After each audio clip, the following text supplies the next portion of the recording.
Um, I'm kind of a sucker for movies, so one of them I kind of did like was Wreck-It Ralph.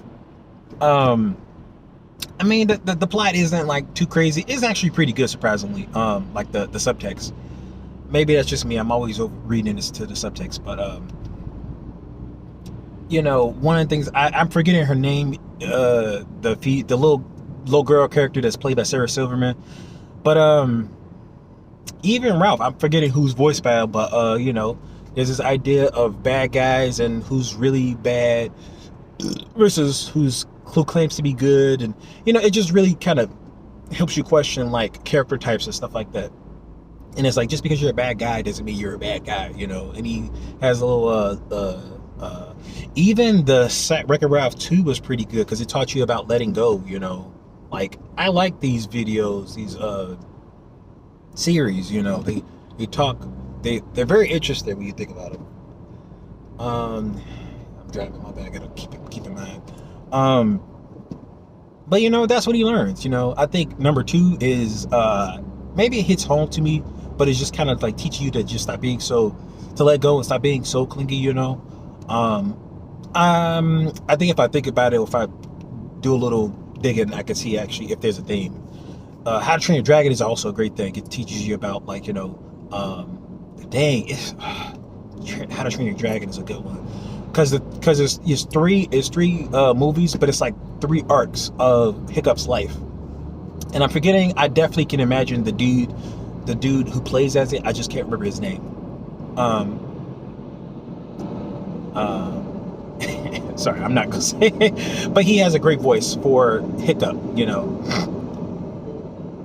And it's interesting because he has this he's being knocked and not really taken seriously until he engages the world in his own way, and he does it in a way that actually helps his village. So it really teaches him like, hey, you're actually worth something. Just because you don't fit the mold as other Vikings do, you can still contribute. And his contribution changed Viking culture for that story. It was very interesting. I really can't remember what the heck the first review I was trying to do. But yeah, I like How to Train Your Dragon. I thought that was very good. Like, that was a start. Number two has to do with something, and number three has to do with like him. I think number three was him losing his dad. But I think I remember already where people were saying how to train. I think I remember like the director actually speaking about how these are in three arcs, and Hiccup is like on the third one.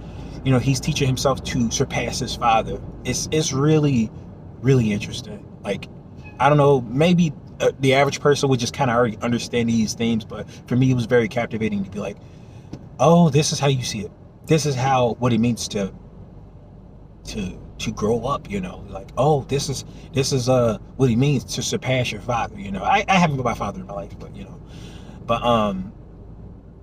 but this is very interesting. It's just like, but it does it in like such a fantastical, and also it hurts because he just gained his mother, but now he is losing his father.